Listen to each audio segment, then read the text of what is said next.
Well, welcome back, everyone. It's so nice to see you all. I wanted to thank Hilda for all of her hard work to bring us here together today and set up the room. We also have Alicia helping us as well. She's the greeter this month. So a quick round of applause to them. Thank you for all your help. Thank you so much. Our topic today is how to deal with difficult people. And as soon as I announced this topic, I braced myself. Because you know how a skilled sailor is not made in safe harbors? A skilled sailor is only made in choppy waters. I was like, the moment that I announce this, the divine is going to give me plenty of opportunities to practice in the next 30 days. And here we are. And I can confirm the universe has not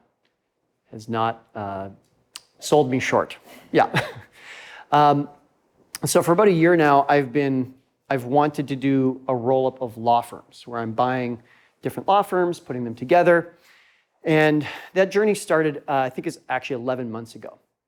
And so it took some time to figure out how do I even do that? And then after that, I had to find the right partner because I myself am not an attorney. And so by law in 48 out of 51 jurisdictions, I actually can't own a law firm. So I need a law firm partner. So I found the partner, and that was probably going back 9 months ago. And then we started talking, and then paperwork started hitting the table, and we start signing a letter of intent, which is not binding, but it kind of says this is how we want to work together. And then it gets a little further along, and now we're getting into a joint venture agreement, which is now getting a little more serious, a little more like the rubber is hitting the road.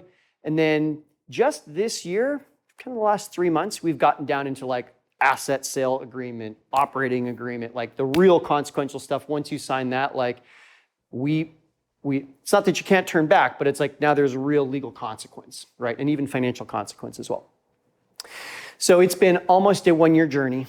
And since we were last together a month ago, my partner said to me, and she did give me permission to tell this story. I asked her this morning.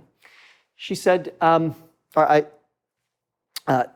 she said to me, Tim, now that this is getting really real, something's coming up for me. This is just a couple weeks ago. She said this. I'm like, oh no.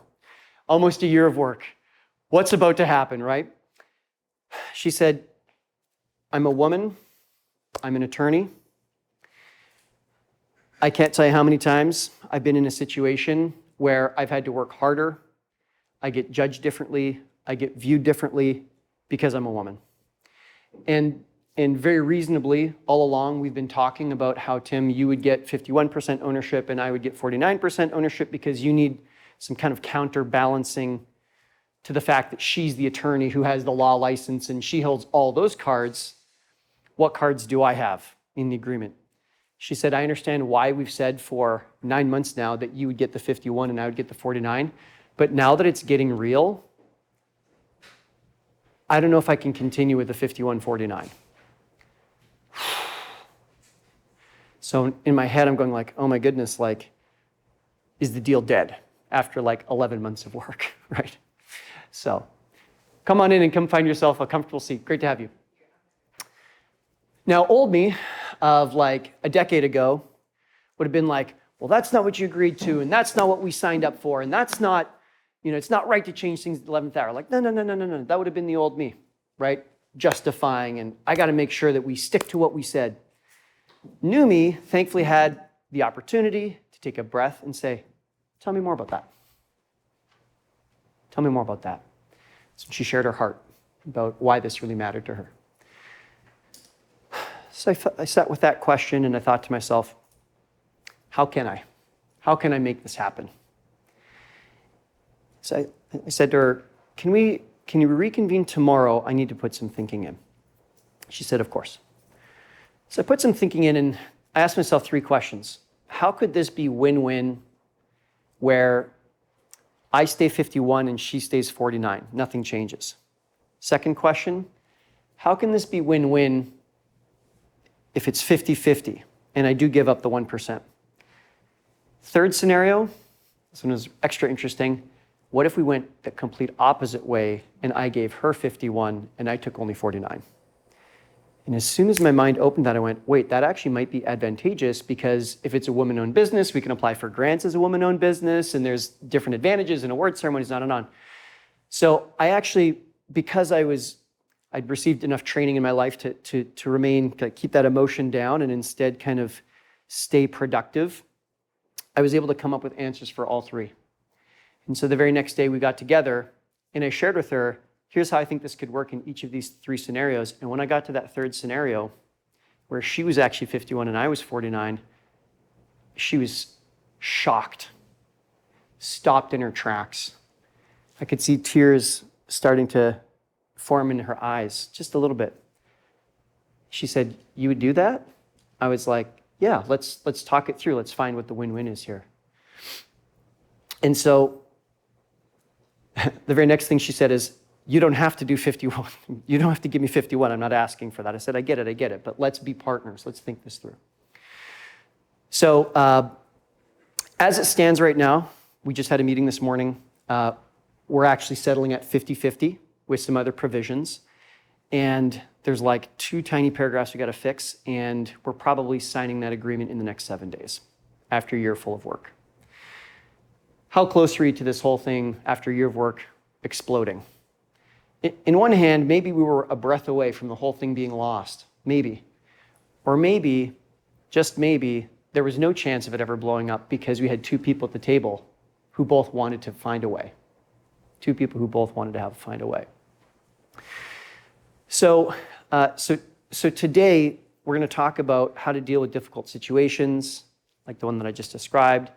We're going to talk about difficult people who are like chronically challenging for us to live and deal with. We're going to talk about how this can apply to your business life, your work life, or your personal life, romantically or in your families or your friendships or whatnot.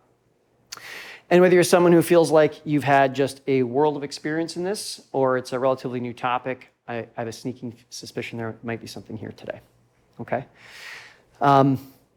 Ultimately, I believe that the most important relationship I'm going to have is maybe not with that business partner or with a family member or whatnot, but actually with the divine.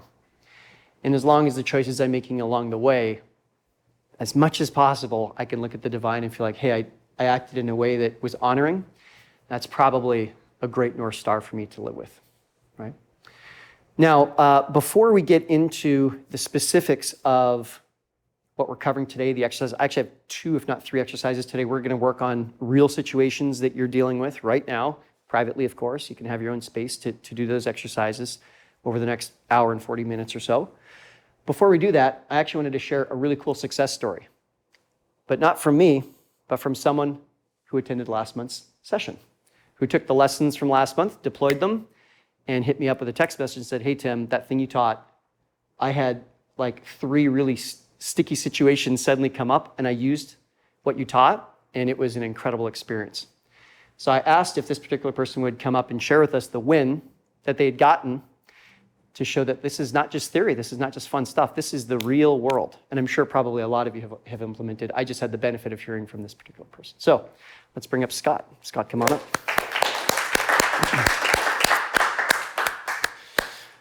All right, the microphone is here, so we'll stand like this. So just talk right over exactly, just speak into my bosom. Yes, yeah, exactly. So Scott hit me up. We decided to go for a walk around the lake. I love going for walks around the lake. And here, I'll even just give this to you. Scott, describe what were the instances that really made you say, ooh, this might be time for the new tools I just learned. In the span of 24 to 48 hours, I run an online fitness coaching business, and there were 3 requests for either refunds or cancellations of the program. And those are rare, like those happen every once in a while. And for 3 of them to happen in 24 hours while I was on a trip to go see my family to celebrate my stepsister's wedding, it was, talk about timing. It was, all the things going around in my head, worst timing. So it was pretty intense 24-hour span hearing and receiving that feedback. Wow, okay. All right, so life got real fast. Got it, okay. If you're willing to share, what's the kind of, is there like a dollar value or something you're willing to share, like what the consequence would be if like it didn't go your way, if you know what I mean, in all 3 instances? If it didn't go my way in all 3 instances, it probably would have cost the company, let's do some quick math in my head, like around $8,000 to $10,000. So it was really significant, and not to mention 2 of those 3 clients were long-term clients, so we had a relationship established. It was also important for me to preserve that relationship. So there was a lot on the line. And I think it was like 8 to 10 grand almost per issue, right? About cumulative, yeah. Cumulative, yeah. Cumulative, Okay. yeah. All right. So talk to us, share us a little bit of like how you normally would have prepared for that kind of situation prior to the tools from last month's session. How would you normally handle that? So I'm really good at coming to the table with good energy and kind of like convincing myself like I need to come to this open to create a win-win. But then when I actually get into game time, it becomes a win-lose. So like I'm really good at that, where I have a conscience and I'm good at training my conscience to believe. But then when, my palms are getting sweaty, I'm about to click, enter to let the person come into the Zoom room, it becomes a lot different.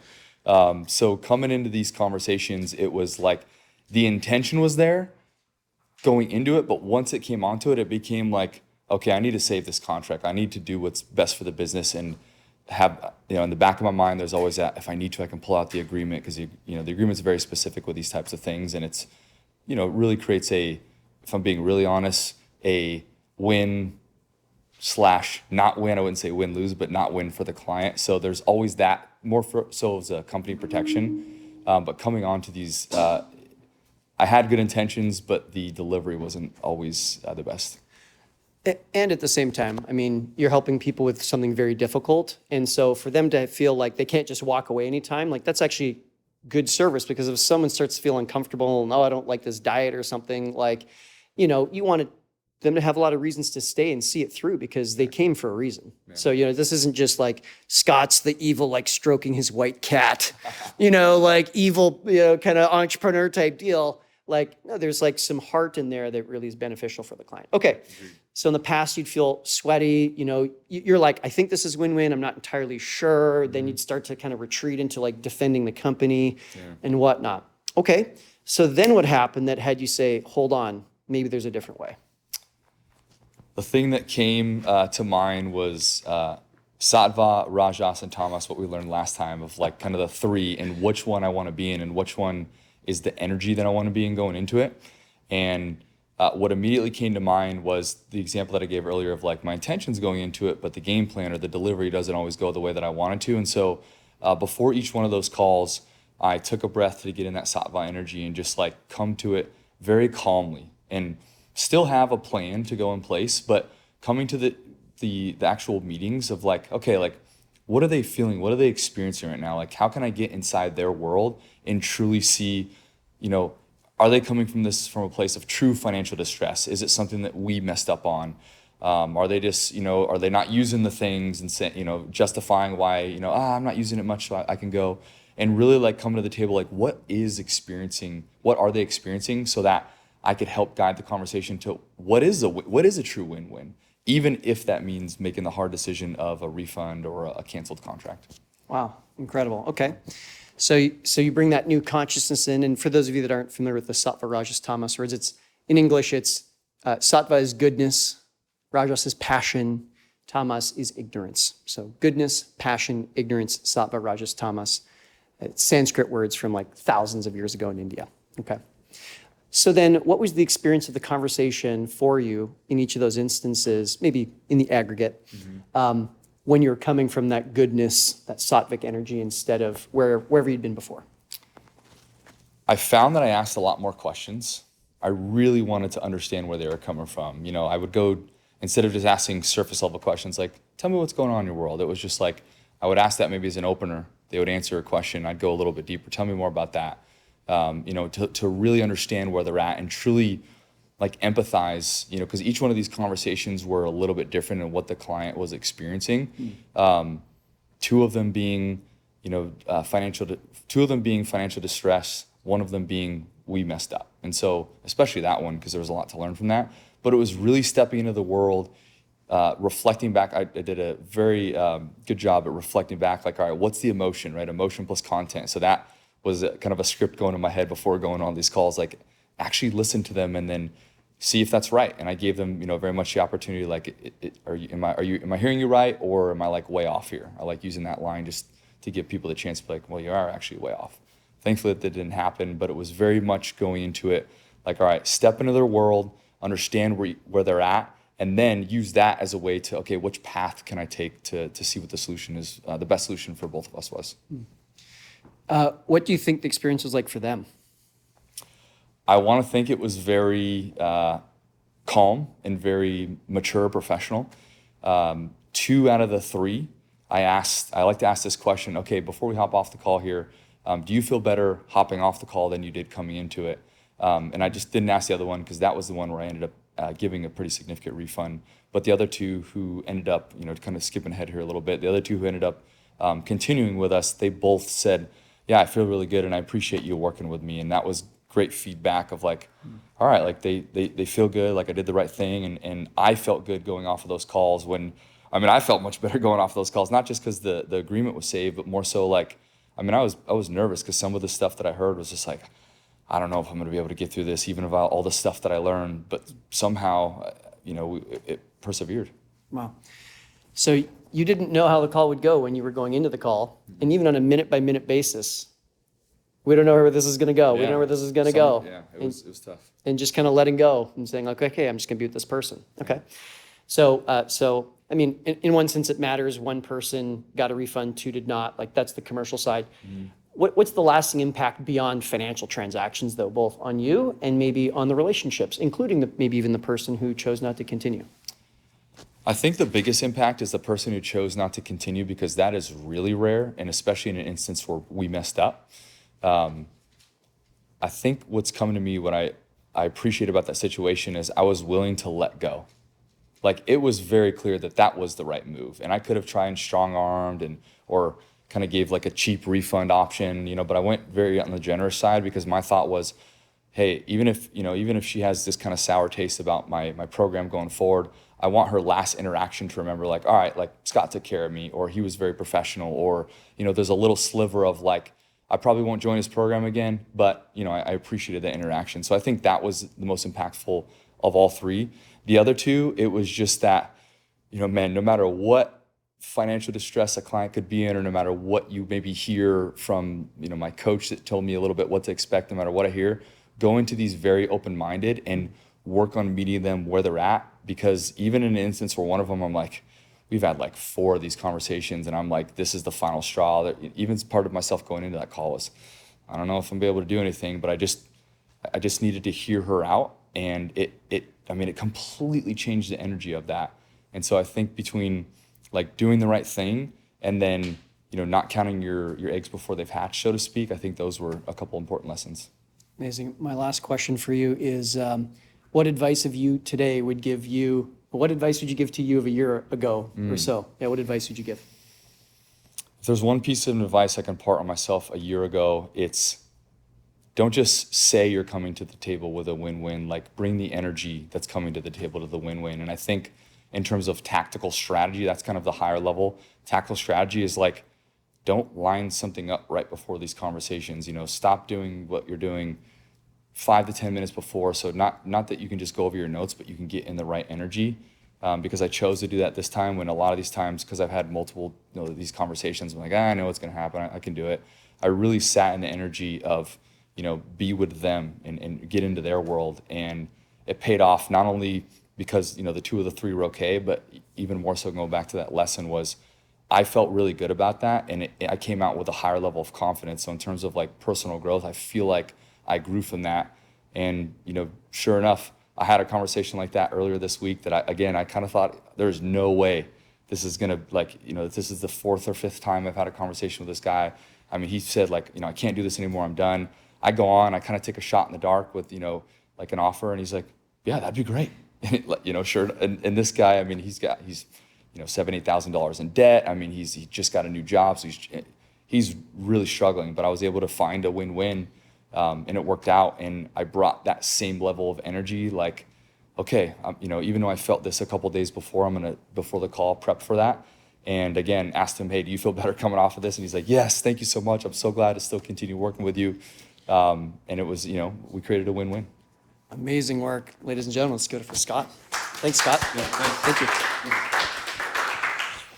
So, we can talk about communication skills, dealing with people as being a doing. What should I say? How do I do the thing? I think what Scott's story really highlights, it's a being. Where am I coming from? He could have scripted a whole flow chart of all the different contingencies of what could be done. And that would have probably been inferior to him coming from a place of beingness, a place of win-win, a place of sattva, a place of how can I honor kind of the human in front of me. That was absolutely remarkable. Thanks, Scott. Thank you so much. So let's take the spirit of Scott into our dealing with difficult people. And there's really 3 levels that we're going to talk about. There's the practical, the emotional, and the spiritual. 2 of the 3 we have enough time to do an awesome exercise with. The third, I'll give you some other resources. And I'm going to kick off the practical part of dealing with difficult people with a short little story. This is a long time ago. This is over 10 years ago. You wouldn't know this girlfriend. I've talked about a few girlfriends up here, so you wouldn't know this girlfriend. Yeah. No, you won't. No. I mean, this is like my pre-America life. This is going way back, yeah. This partner of mine was a salesperson and had won like the president's trip. And the president pays for everything for the top salespeople from across the country to all go to a beautiful tropical destination and a beautiful resort.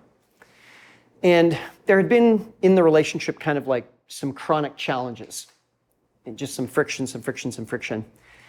And my feedback or my request of that partner, I said to her, I hate to say this, if we can't get to agreement on XYZ issue, I don't think I'm going to get on the plane and go with you. I can't imagine being 7 days in paradise in hell. Like nattering at each other, every single day in a confined small space. Sounds awesome, right? The issue did not get resolved, and out of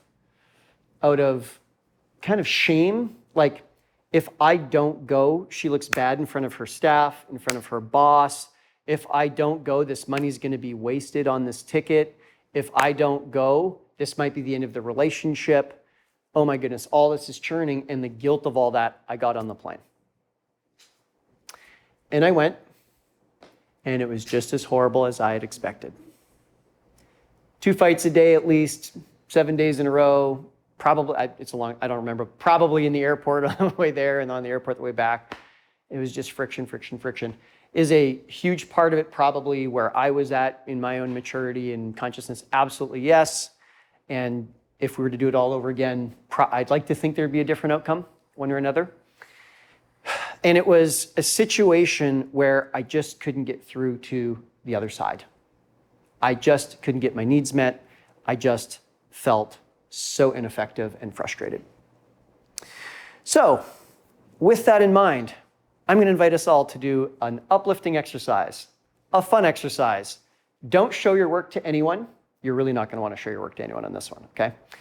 If you don't have paper and pen, put your hand up and Hilda can help you, okay? Scott and Shireen need some paper. And Alice, yep, great. We have enough. Yep, we came ready. So Scott, Alice, and then Shireen up front and center. Shireen, thanks for being here front and center. Thank you. I always honor the people who have the courage to be front and center, yeah. Okay, so I cannot take credit at all for this exercise, okay? I got this from Byron Katie. Anybody ever heard of Byron Katie before? A little bit, not so much, okay. This is a portion of the Judge Your Neighbor exercise, okay? The Judge Your Neighbor exercise. I want you to pick a person. I want you to pick a real person, okay? Friend, family member, business, personal, whatever, okay? Pick a real person. Hide your work if you need to, especially if they're sitting next to you. And this is going to be a person in your life that you felt very either frustrated, angry with now, or maybe in the past, okay? You'll get the most value, though, if it is a real person. Okay, so if you can just put your hand up once you know who it is. Once you know who it is. Okay, Damon's still thinking. Elizabeth is still thinking. Anastasia's still thinking. Anastasia's got it, okay. Anastasia's still thinking? Still working on it? I think I have. You got one? Okay. Damon, you think you got one? Okay, awesome. Everybody's good? All right, awesome. Okay. You can put a code name at the top if you don't want your neighbor to see or whatever, okay? But that's what we're doing, is we're putting their name somewhere near the top. And the first step, oh, I love the first step of this exercise, you guys. I love the first step because you get to write down the nastiest, filthiest, most aggressive, vile judgment that you have of this person. So in my case, with my former girlfriend / travel companion, it was, this effing B never listens to me. She's chronically in her own world, never pays attention, doesn't think of me. Expletive, expletive, expletive. That was my part 1 of the exercise. Now, you'll get to rip this up, burn it, take it home, whatever you want. I'm gonna give you 90 seconds. You probably don't need too much time to be able to just let it rip, okay? So I'm putting 90 seconds on my timer right now. Judge this person with full vim and vigor. Give it everything you've got. Be in excellence. Judge the living daylights out of them. All right. We'll come back to this exercise in a hot second. Quickly, let's talk about what these three levels of dealing with difficult people are, okay? So they actually map back to the 3 levels of personal responsibility, okay? So practical is the first, emotional is the second, spiritual is the third. Practical is going to be the things you kind of like observedly did or didn't do, said or didn't say. What were your like material contributions? So it's like, yeah, you know, when my girlfriend was angry with me, I kind of did roll my eyes. I kind of did show up at just the last minute to create a little bit of stress for them. I kind of did play my music a little loud to kind of like get even with them, you know, whatever the practical domain might be. Practical can also be, I stayed in the relationship when it was probably long gone and I chose to continue being there. So what are the observable words, actions, etc., that I did to contribute to the difficulty that I'm now feeling with this particular person in this particular relationship, okay? So the assignment is, in this moment, is not actually to list that right now. The assignment we're doing right now is very related to the practical domain, and I'm going to give you 3 sub-assignments with this person on the judgment that you've created. Now, the first thing I need you to do, we just want to simplify our judgment. So take a look at your judgment that you've written. And we ideally want to get it to a simple form. So where my situation was, that F and B never listens to me. I did this and she does that and no. If I were to really, like, what's my complaint? She didn't listen to me. That's a simplified complaint if I really boil it down, okay? So I'm going to give you 15 seconds here. Look at your judgment, simplify it down to like, what's the single core complaint? And go. So in my case, she didn't listen to me. Okay. Now, I'm going to take you through 3 other steps. These are all on the practical level. There's a very good chance that in any one of these 3 issues that a few things will happen. Number 1, your mind is going to say, doesn't exist, not possible, no way, never in a million years, get out of here, Tim. Okay, you might even feel angry with me, maybe, I don't know, okay? But there'll probably be some kind of protest. Expect that to come. Expect that to come, okay? The second guidance I would provide is there's a good chance one of these 3 items is like a gold mine, okay? When I did this exercise the first time, the first of the 3, I was like, okay, yeah, The second one, I was like, okay, yeah, But you guys, I hit the 3rd one, and for me, that was my gold mine. Maybe it'll be the first or the second for you, but I hit that gold mine, and I journaled for probably like 40 minutes.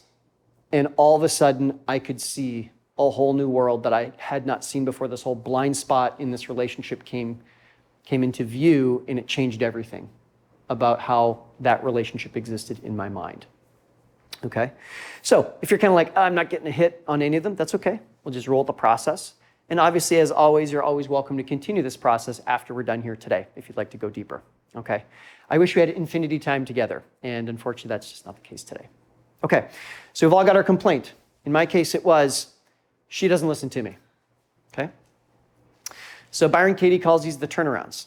So the first turnaround is whatever your judgment is of the other person,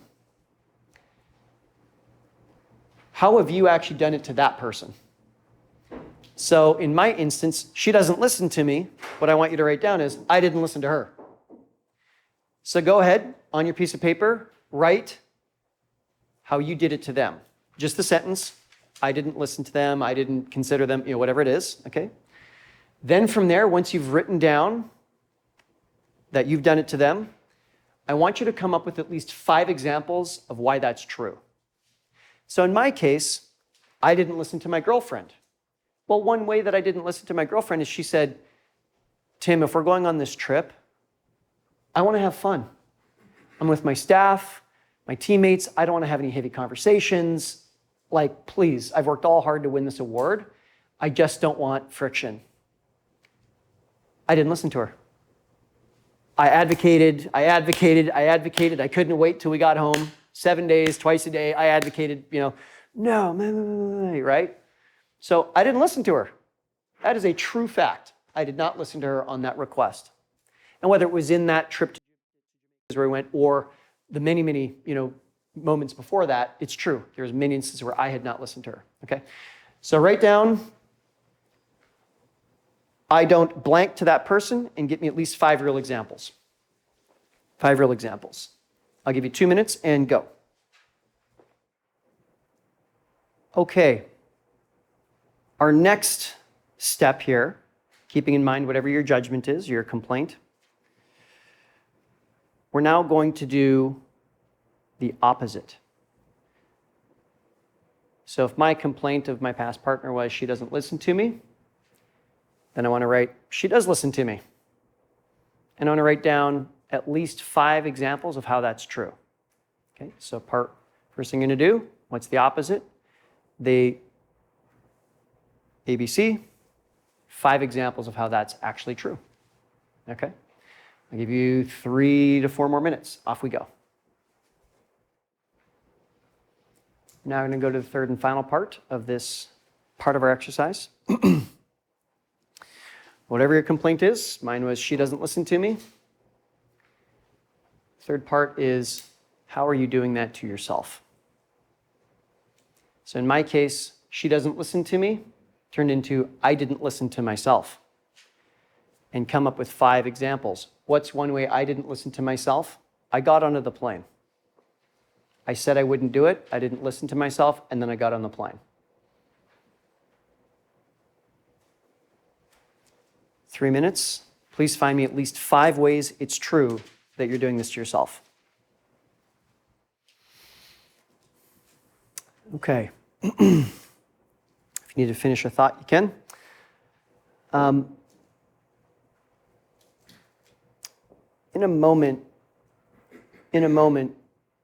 In a few moments, we're going to go into dyad sharing. So you and one other person, where you'll share what you discovered, what that was like, what new insights you got, okay? When you go to do your dyad sharing, when you're the listener, I encourage you to exercise some of the listening skills we've talked about in previous months. I'll touch on a couple quickly just to help that be front and center for everyone. Scott touched on one of them. When we're listening, instead of advising or defending or reassuring or cheering the person on, those are all roadblocks usually, not always, but usually. We're going to put those to the side. Instead, we're going to focus on hearing the other person.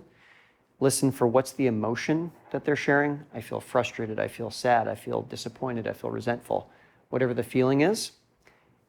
And then if you can, a few words about what the content is. I'm hearing that you feel shocked that you didn't listen to yourself and you got on the plane. I'm hearing that you feel heartbroken, inspired, free, whatever those emotions are. Listen for that. And I'll also put forth that it's actually not about getting it right. It's not like if we get too caught up in like, did I say just the right word? Guess what? Now I'm not present with the person like Scott perfectly demonstrated. He was just with his client, right? So don't worry about getting just the right word.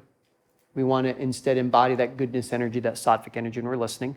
What's usually supportive of that is if we are seated, no arms crossed, no arms, legs, open body position, leaning slight forward, comfortable eye contact, no axe murder eye contact, okay? All right.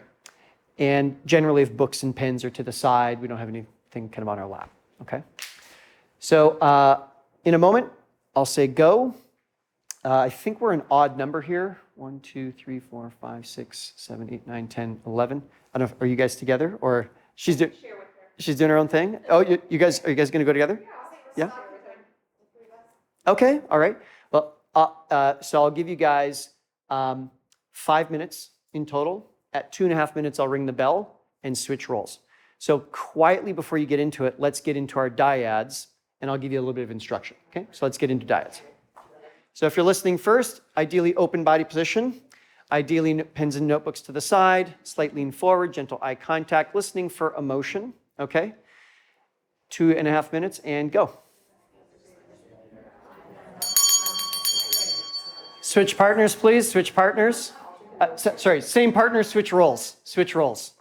Just share what was it like for you to do the exercise. What insights did you get? You don't have to report on every detail. Just share what's present for you, okay? So let's keep the same partner, switch roles, 2.5 minutes.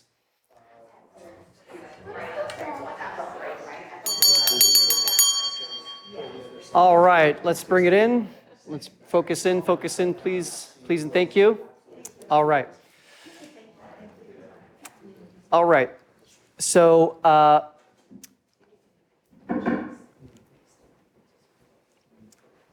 I'm willing to give a 5-minute break if we can be back here and ready to go in 5 minutes. Is that doable? Yes. Is that doable? Okay, we'll see you in 5 minutes. Thank you. So welcome back, everybody. Welcome back. Welcome back. Thank you. So I mentioned there's 3. Thank you very much. Thank you, Astrid. So I mentioned there's 3 levels. There's 3 levels to dealing with difficult people, as there is 3 levels to walking through life in any way, shape, or form. We've got the practical, we've got the emotional, we've got the spiritual. The exercise we just did is very much on the practical level, talking about how did I contribute, maybe what did the other person contribute to is obviously part of that conversation.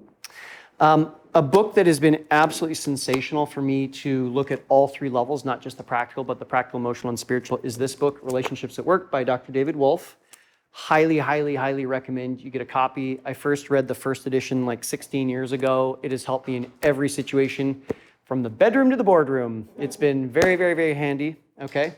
And I've now done his 3-day workshop 7 times over the last 16 years, and literally every single time I've done it, I probably was the person who needed the most in the room.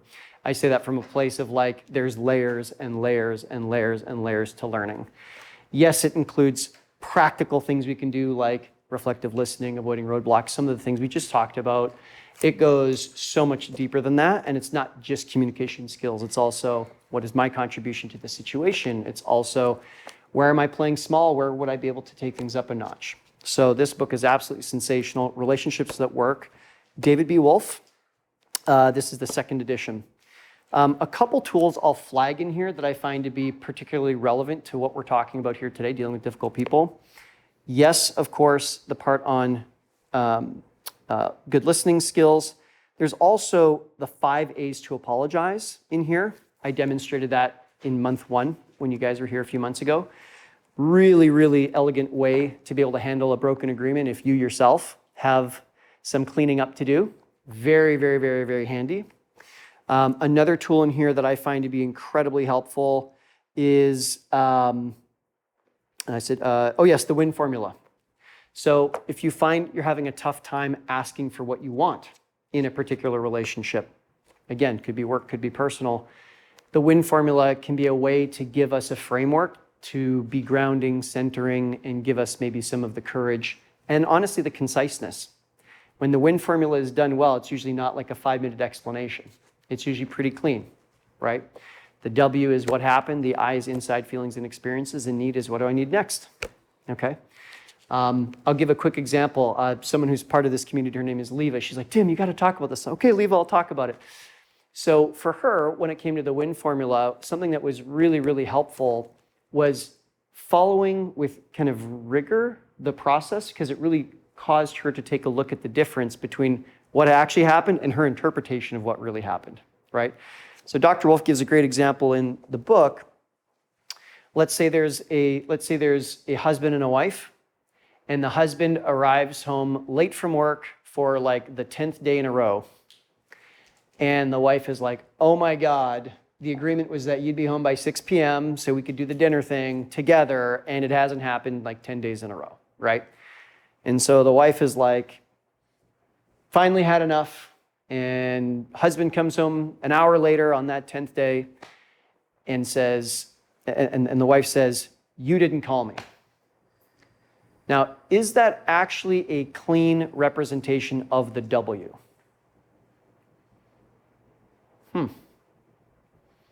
Are there other instances, or are there possibilities where he did call, but she didn't receive the call? Thank you, Astrid. Yes, A+. Maybe her phone had died. Maybe he tried calling and the cell signal was down. Maybe his phone was dead. He intended to call, but his phone is dead. Like, we just don't know. And so to find the cleanest version of W can do wonders to prevent fights from being like, yeah, no, but I did try calling, but your phone is off. It was on Do Not Disturb, right? And all of a sudden now, like, what conversation are we even in anymore, right? And it just can escalate and spin out of control.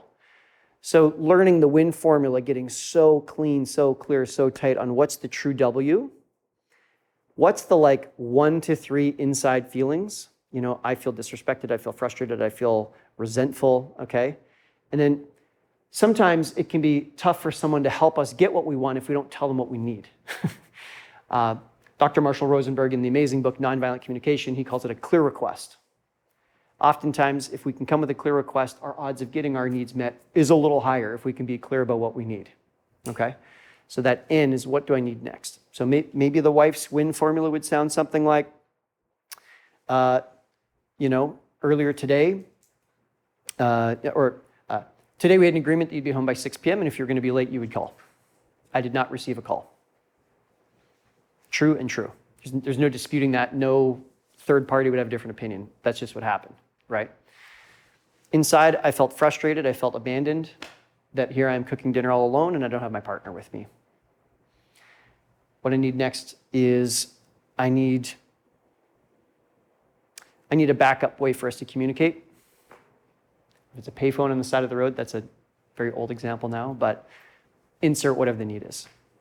You know, if it looks at 4 o'clock like you're not gonna be home by 6 o'clock, let me know by 4, or I need you to carry a battery charger with you, right? Right? Like something, okay? And maybe sometimes you don't all the way know what the N is, so we have to co-create that with the other person, okay?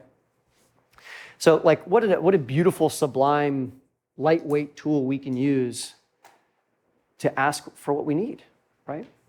So this book is just loaded with all these little tips and tricks and tools, absolutely sensational. And if you really want to go deep for 3 days on this content, come to the workshop. We're flying in Dr. Wolf to Austin, end of June. The dates are right here, June 26th through 28th. Austin, it's called the Foundational Workshop is what it's called. ElevatedCommunication.com is where you can buy tickets. Tomorrow, tickets are going up from $497 to, I think, $697. So the next 24 hours is the last 24 hours. I do see your question, Astrid, one hot second. This is the last 24 hours you can get the best possible price. And this is even a better price than what's available if you were to attend the workshop anywhere else in the world. He just did a foundational in Switzerland, in Leningrad, Wales, I think it was. So he does them all over the world, and we have them coming right here to Austin. You don't have to pay for flights, accommodations, nothing, okay? So next 24 hours, get the best possible price, $495, which is a steal. ElevatedCommunication.com is where you can go for that. What we're gonna do next is I'm gonna share with you some of like the underlying philosophy of dealing with difficult people. And then after that, my goal is to have a real live hot seat situation. Hopefully, Shireen, in about 10 minutes, we can spend some time and make some progress on the thorny issue you're dealing with. Okay? All right. So let's talk philosophically about dealing with difficult people. This is like the underlying software that makes a world of difference. Okay? If you've been to any of our previous sessions, you've seen me draw this over and over and over again, and we're drawing it again. Everything in our lives can be separated into two categories. That which will not be crushed by time, and then that which will be crushed by time. What will not be crushed by time? Those of you who've been here before, what's not crushed by time? Soul. Okay, good answer. Soul, spirit, the divine. Time itself is not crushed by time. Okay, there's not many things. It's like 4 or 5 things. That's it. What is crushed by time? Let's hear it. Who knows? Your health, body, bank account, business, possessions. We've got pets. We've got family. We've got this planet, given enough millions or trillions of years, will be gone. This country, it's all crushed by time. Okay, so 99.9999999% of what we worry about is actually down here. We can shorthand by this by saying this is the spiritual world, this is the material world. That's the shorthand. Spiritual, never crushed by time. Material, that which will be crushed by time. Okay? Now, we could pause the conversation right there and already ask ourselves, the things I feel anxiety about, the things I feel enthusiasm about, where are they? Here or here? And all the potential misery that we could feel is going to happen to the extent we are attached to that which will be crushed by time. If you are attached to the material world, you are bound to experience material misery, guaranteed. You want your heart broken? Whether it's the life of a goldfish or a puppy or a parent or a child, as tragic as that is, we're all dying at some point. We're all dying at some point. Now, does it crush me to think about my mom passing away? Absolutely yes. Or any of my family members? Absolutely yes. So I'm not up here cold-hearted saying I have no feelings or anything. I am, however, saying that the degree to which I'm attached down here is the degree to which I'm probably going to experience suffering. Okay? So if we take this view, we might say, okay, how can we subdivide the material world? We can subdivide into goodness, passion, and ignorance. Now, what are examples of each? Well, let's say you wake up in the morning and you step on your dog. Okay? If you're in ignorance, you might say, oh, damn thing, yeah, whatever. It's a very heavy energy. It's destruction. It's ignoring. It's, what's the word I'm looking for? Abandoning. It's letting things decay. If you were in passion when you stepped on the dog, you might yell at it. You might say, oh my God, you might kick it or something like that, okay? That would be a rajasic way to act, or a passionate way to act. A sattvic or goodness way to act, that would be looking at the dog and saying, thank you so much for how much you love me. You can't even be more than 6 inches away from me through the night, and that's why you're here. Maybe we'll figure out something different for tomorrow, but for today, thank you for being here. I'm sorry I stepped on you. 3 completely different energies. 3 completely different energies. What Scott was describing at the start is he previously would come into the conversation from a more rajasic place. This oftentimes is much more like kind of amped up, right? This is the oftentimes the zone of I win and you lose. This right here is the zone of I'm going to lose, so I'm going to take you down with me. Lose, lose. And this is the zone of win-win. Now there's like entire life choices that we can make that root us more and more into one of the 3 areas. And actually there's a 4th area, it's at the top. This is called bhakti. For those of you who love yoga, this is practicing bhakti yoga, but it has nothing to do with warrior 1 or downward dog. Okay? There's nothing physical there. In fact, the physical yogas are intended to help us get access to bhakti. Okay? So if I look at what's some of the media that I consume? Well, if I'm consuming anything to do, actually, let's go with music. What would be a great song if you really wanted to root yourself in this energy? What would a great song be? Well, maybe the song because, oh, go ahead. I'm a creep. I'm a creep, okay. That gives you H yellow. That song. Okay, okay. Yes, I don't remember all the lyrics enough, but I'll roll with it. The one that comes to mind for me, because I got high, because I got high, because I got high. You ever heard that song before? Afrojack? Okay, the lyrics are literally Afrojack. Yeah. How could you not tell from my beautiful voice what the song was? You know what I mean? If you look at the lyrics, like it's a stoner song, people laugh at it, ha ha ha. But if you look at the lyrics, it's actually very profound. He says, I was supposed to go to school, and then I got high. And then I failed my exams because I got high. And now I ain't going to college because I got high, because I got... He's literally talking about his own self-destruction, and it just gets worse with every single verse. Like in the end, it's like, I almost got caught by the cops because I got high. And then like he's in prison by the end of the song, right? So it's, if I'm in that kind of energy, I'm listening to that kind of media, I'm all about that experience, I'm probably gonna tend this way, okay? Rajas, which is much more passion, what's a song that could be great example of that, okay? I'll see if someone else has an answer, Astrid, one hot sec. Anybody ideas? Okay, one, Carrie Underwood, right? Took a baseball bat to his headlight and scratched the thing, and right, okay? Or what about like heavy metal? Right? Okay. So that's gonna be a lot of like Rajas and passion, or like Britney Spears, I'm a Slave for You, okay? Sexy Back, Justin Timberlake, okay? This might be something more like Beautiful Day by U2, okay? I'd probably say like devotional music is up here at the top. Because here's the thing, the grass grows wherever we water it. The grass grows wherever we water it. What else is associated with tamas? Any kind of intoxicant? If I'm drinking booze, am I more and more ignorant? Am I more and more disconnected from what's going on? Absolutely, absolutely. Whereas something over here like water is actually considered to be very, very in the mode of goodness. When I take a look at this, the way that we end up descending through these different modes is a child is born, they have no care about bank accounts, they have no care about status, they have no care about titles, they have no care about money or cars. They don't care about doing X job or being known a certain way. They're not concerned with any of it.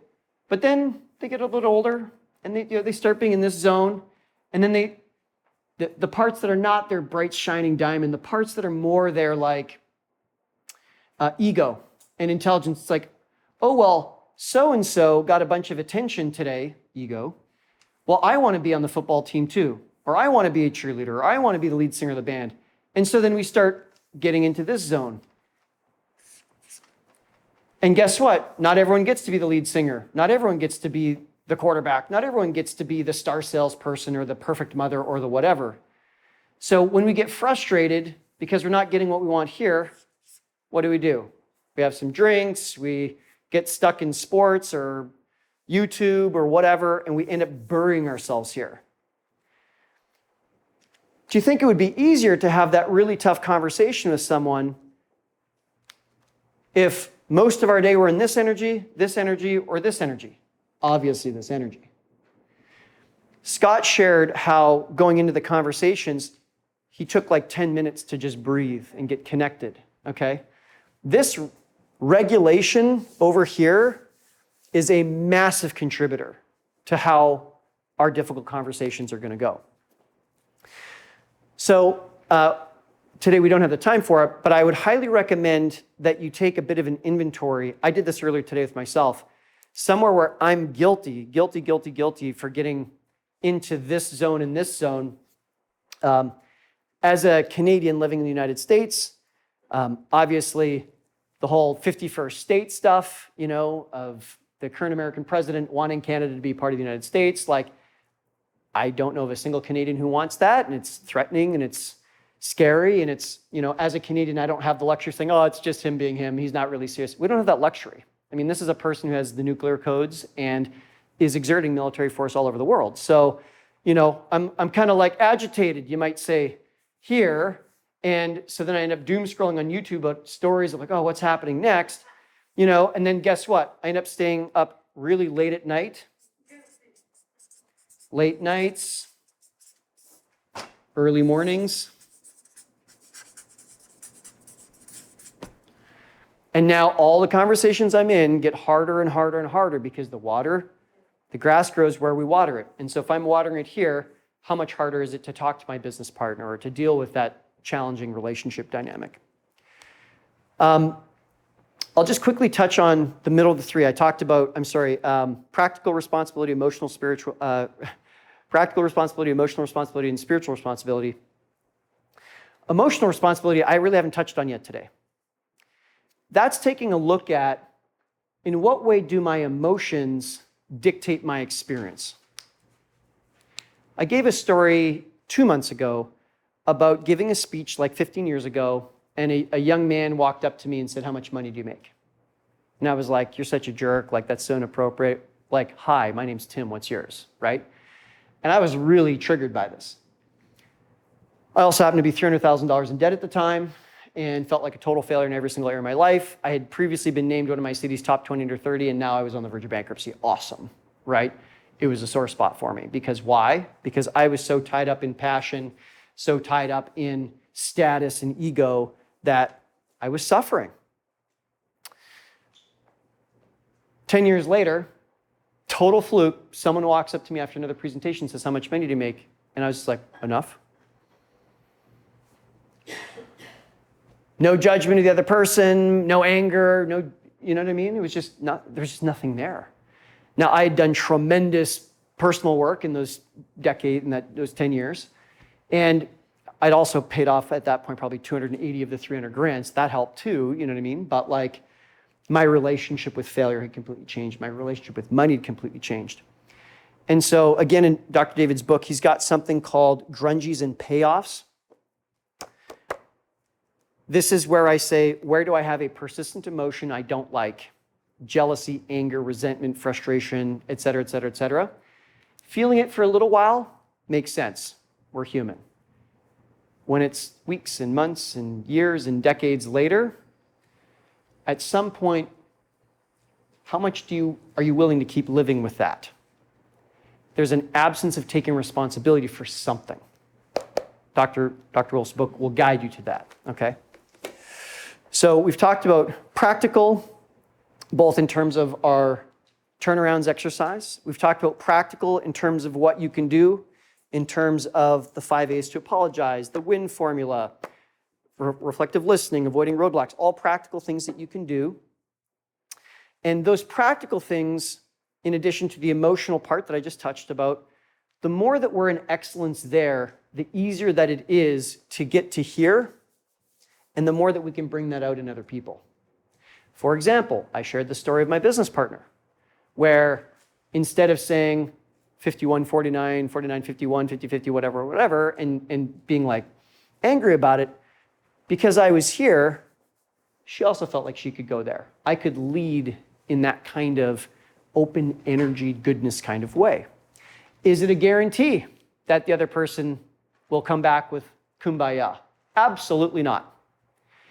But if you're attached to how the other person is in this space, I guarantee you're going to be frustrated. I guarantee. This is not about changing the other person. Every month I try to remember the Serenity Prayer. I forget it every single month. I don't get it right. You guys can help me if I don't get it right. Lord, grant me the serenity to control the things I can, to let go of the things I can't, and grant me the wisdom to know the difference. Sort of? Okay. Does somebody want to get it perfectly for me? Great serenity to accept the things I can't change. Yep. The courage to change the things I can. Yep. And the wisdom to know the difference. Thank you so much. There we go. We can control our connection here versus here. We're all humans, so we're going to spend some time in here. Most of our life is in here. We can control which of the 3 swim lanes are we investing into, and that is materially going to change how our experiences of other people, whether they agree with us or not, whether they disagree with us, whether they're being difficult or whether they're being compliant, okay? So I wanted to run through a real-world situation. And before I do it, I'll give you guys one last take-home exercise on the spiritual plane. Okay, so we've talked about practical, we've talked emotional. I'm going to tell you what it is, and then after that, we're not going to have exercise time here, but you can do it later. So, and I'm allowed to share the story because I asked Rohan, and he said I could share it. So my friend Rohan, he actually, his dad died, and he got sued by Facebook, all in the exact same 12 months, and it was like a big lawsuit. It was like tens of millions of dollars. So he went to his spiritual teacher. Maybe some of you have heard of Dr. John DeMartini. And Rohan said, I'm buried. I lost my best friend, my dad. I'm getting sued. It's going to wipe me out financially. What do I do? And Dr. DeMartini said, I want you to grab a piece of paper and a pen, and I want you to write down 100 reasons why it's a good thing your dad died. Rohan shook his head. He's like, excuse me, what did you say? He says, yeah, I want you to write down 100 reasons why it's a good thing your dad has passed away. And Rohan was like, oh my God, okay. But then Dr. DeMartini says, oh, we're not done. I need you to write down 100 reasons why it's a good thing you're getting sued for $30 million. And Rohan was like, you've got to be kidding me. But being the good student he was, Rohan did the assignment, took him all day. And by the end of the day, he was literally in tears of gratitude. He started noticing, well, if my father's passed away, there's going to be a funeral, and I'm going to see family that I haven't seen in years or decades. I'm going to hear stories about my father that I've never heard before. I'm going to have an opportunity to lead inside of my family like I've never had the opportunity before. Is it tragic his father passed away? Absolutely yes. Absolutely yes. At the same time, though, there's a view available if you want it, that every single thing that's ever happened to you is a part of a divine plan for you to find your ultimate dharma, your ultimate service. And some of our services are really brief. Like, my dharma today is to be your presenter. It'll wrap up in 20-ish minutes. My dharma will be complete. Some dharma is going to be, maybe for 3 days. It's a weekend workshop or something. Maybe a dharma is 10 years. It's a career move that you have. Or maybe your dharma is 20 years and it's maybe a marriage that you're in. At some point, that dharma will come to completion. And if it's not from a breakup or a divorce or something, it will come from death. We're all dead already. It's just a matter of time. As sad as that is to hear, currently the death rate is 100%, from what I understand. Okay? So if I want to avoid heartbreak and frustration, the more that I can connect into that which will never be crushed by time, you can decide what that looks like for you, whether that's meditation, prayer, whatever religious persuasion that might be, that's up to you. The more time that I'm in this space, and if not in this space, then in this space, the more that there is freedom. The more that there is freedom. So, if you choose, take-home exercise for tonight would be to continue anything that you've got so far. And if you've got something tough on your heart, write down 50 to 100 reasons why it's a good thing that it's happening. And I'll add before we flip to our hot seat moment here. When I couldn't walk all those years ago, it hit me. It hit me when I couldn't walk, and we didn't know if I'd ever walk again, that it was literally my responsibility to still be happy, even though I was bound in a bed, and I didn't know if I'd ever kick a soccer ball with a son or a daughter or walk a son or daughter down the aisle. I may never ever get to do that again. I was 28 years old, and it was still my responsibility to be happy.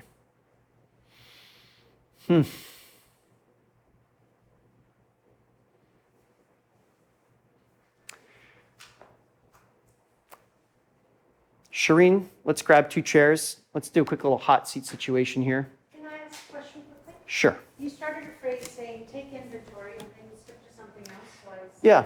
Take inventory. How much of your life you find yourself in each of the 3 modes.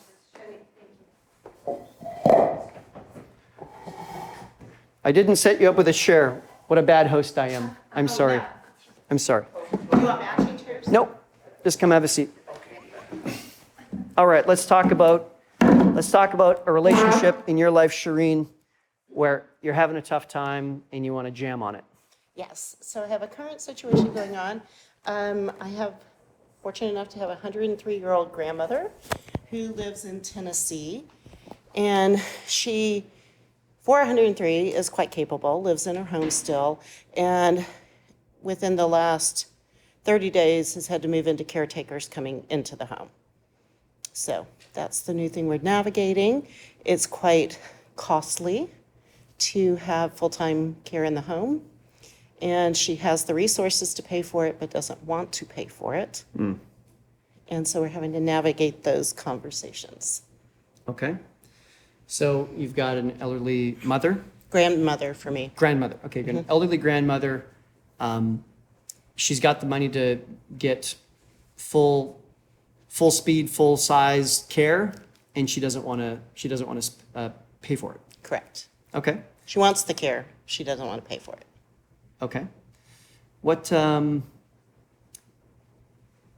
what you've learned here today, what jumps off the page is maybe new insights, opportunities, or tools you might use? So I did like the last exercise, like the where do you come from and what is the space that you're in? And we do come from a very loving, caring position. And then I'm feeling some anxiety is the first word that comes, of wanting to jump to maybe some of the lower positions, like just get it done, just, pay for it. Whether it be we pay for it and get reimbursed later, or whether we do power of attorney and just use her funds and pay for it. Okay. So it feels like I'm toggling between Okay. goodness and passion. Passion. Okay.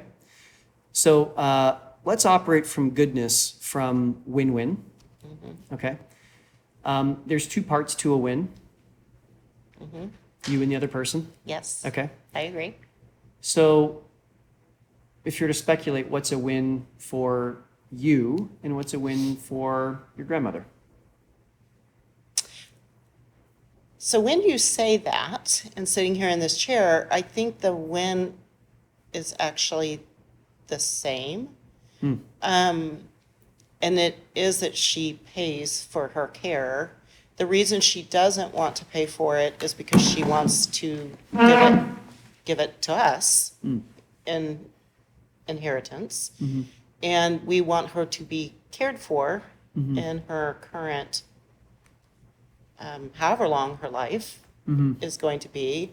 And so in a way it is, she's gifting it to us, and we just, through her just using it herself. But that shows up as a difficult conversation.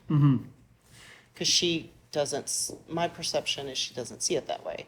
That taking care of herself is the best gift to us. Yeah, so for you, you feel like hopeful because everybody wants her to be comfortable, and you're struggling because your version of what a gift feels like is different than what her version is. Yes. So what are you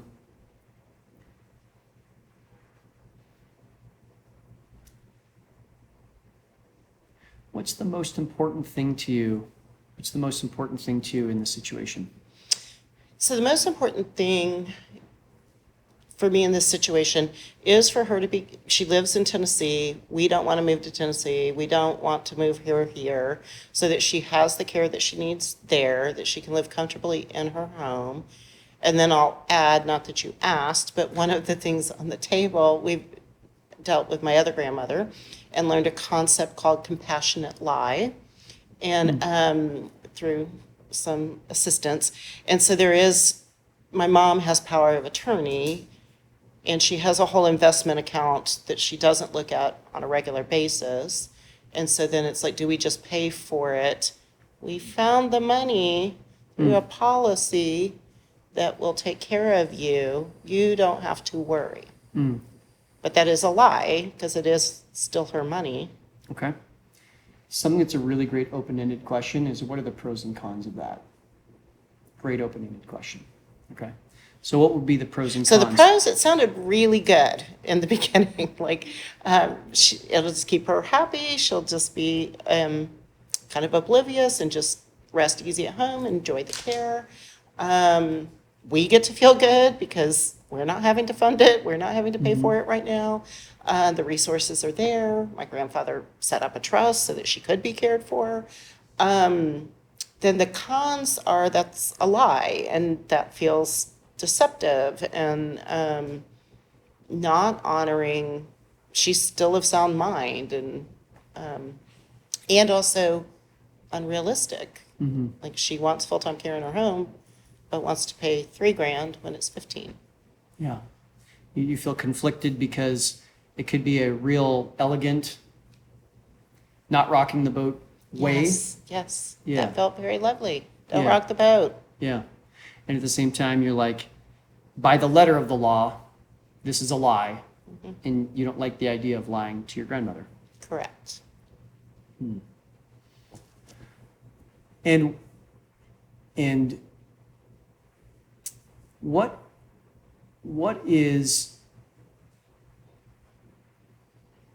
else is present for you right now? The thing that was in my head was just going back to the goodness. Like, what might be the conversation that we could have with her where she could see that the best gift to us, because that's really what she's like, she wants to give the money to us. So like to really care for us, and a big gift would be for her to care for herself. Yeah. And she won't blow through all her, I mean, unless she lives to like 120, but we haven't gotten there yet. Right. She's not going to blow through all her money. And so might she come on board? You know, like, yes, this was the intent of this trust, and yes, now is the time to use it. And yes, I hear that that would be a gift to you.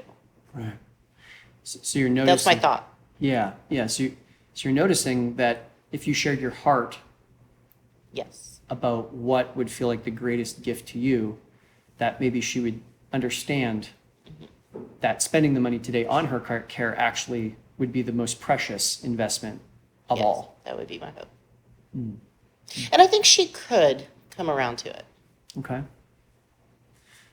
Up until now, what's held you back from having that conversation? I like the simpler, easier lie. Seemed very just like quick and efficient, and just setting up. But now, I guess part of what's shifting a little bit now, my brother, so literally I got a text from my brother in the middle of this, which is why I approached you, like, how would you communicate? He's present with her, and now the conversation is, because we did kind of go, oh, we found a policy, that'll cover for your care. And so she's like, well, now I want to see my bank statements to make sure that this coverage is coming, Yeah. And so then when you're like, oh, then you're like straight up lying Right. right to her face. There's kind of like a downward spiral of like entanglements. If we lie Yes. here, then we got to falsify the statement, and then like, oh my God, like this is just like, where does this And end? so that, just the quick pass with my mom, my brother, and I on paper, we didn't go into all these little nuances that feel more difficult in person. So we'll just pause there. So how much advice have I given her? None. How much progress do you see her making from, oh my God, I'm stuck, to, well, actually, maybe we could do this thing, right? Incredible. How long have we been up here? 7 minutes? Something like that? Unbelievable what just holding the space has done, right? Also, pro tip, if you have no idea what to say next as the listener, just say what else is present for you. And Shireen just kept going. I'm like, perfect. Pro tip from the front lines, okay? So, okay. So of the tools you've learned today, what do you think would be assistive to you if you wanted to have that conversation with her. So the thoughts that I'm having right now Yeah. are, one, just to regroup with my mom and my brother in some of these spaces and explore more possibilities, kind of even that first exercise of like, she's being difficult, she's being stubborn, you know, and going through the, where have I been difficult and where have I been stuck, you know, like as a family, we could go through those exercises together. And then I think more possibilities would open up. I like the idea of just having, I do still want to get clear between my mom, brother, and I. That feels a benefit, not to be going at her with 3 different approaches. Yep. So that could be the first step. And then she's actually turning 103 on, so we'll be in Tennessee. And so maybe that would be an opportunity to Okay. really connect. Like, Okay. I'm just feeling more like just connect with her, listen to her, hear her fears, really connect. What else is possible? You know, what else are you feeling? Anything else? Let her feel heard. And then put some things on the table for consideration. I have a feeling that you bring that approach to your grandmother and to your siblings and anybody else who's a stakeholder, even a doctor who might be involved or whatnot. I have a feeling that, my opinion is that in 6 months, 6 years, 6 decades from now, you will feel significantly more satisfied. Yes. I was envisioning it, even just sitting on the sofa, and just the vision of it feels more satisfying. If we had more time, I would keep going with you. My kind of closing question with you, and then I'll offer some closing words for the group. 0 to 10, this is a great tool, by the way, guys. 0 to 10, how clear do you feel on what your next step is? And note, I didn't say, do you feel clear? That's a yes or a no. And I was already trying to answer Yeah. a longer version. So if you just say, do you feel clear? That's a yes or a no. Not as helpful as 0 to 10. How clear do you feel on what your next steps are? I feel probably an 8 on the next step, which is to reconvene with my mom and my brother. Yep. To have another deeper conversation. Okay. Next amazing question. Why 8, not 0?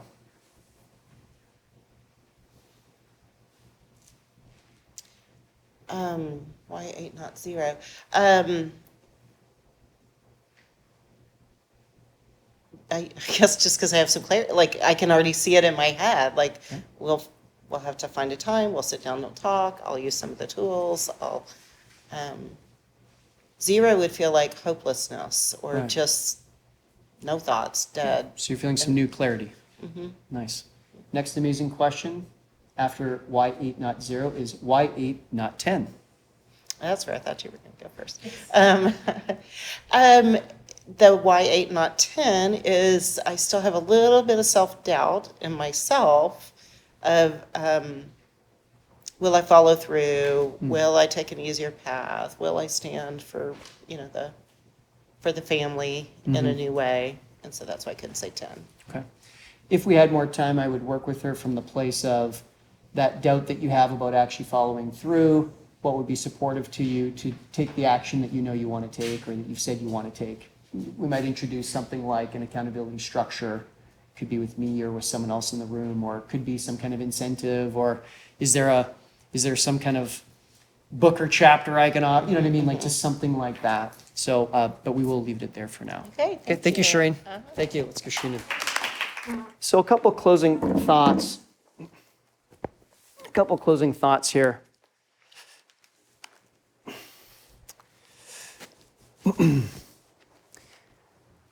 Something else that is very sattvic in the land of goodness is,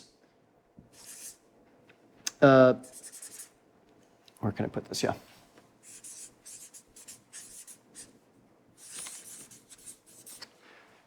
Starts as hard and becomes easy. Anything in life. Learning a new skill is hard in the beginning and then it becomes easy. Having the hard conversation up front like Shreen's talking about, will make things easier later. Getting up and going to the gym in the morning, hard, okay, but then your life gets easier and easier, okay? Passion is when life is easy in the beginning, but then that causes it to become hard.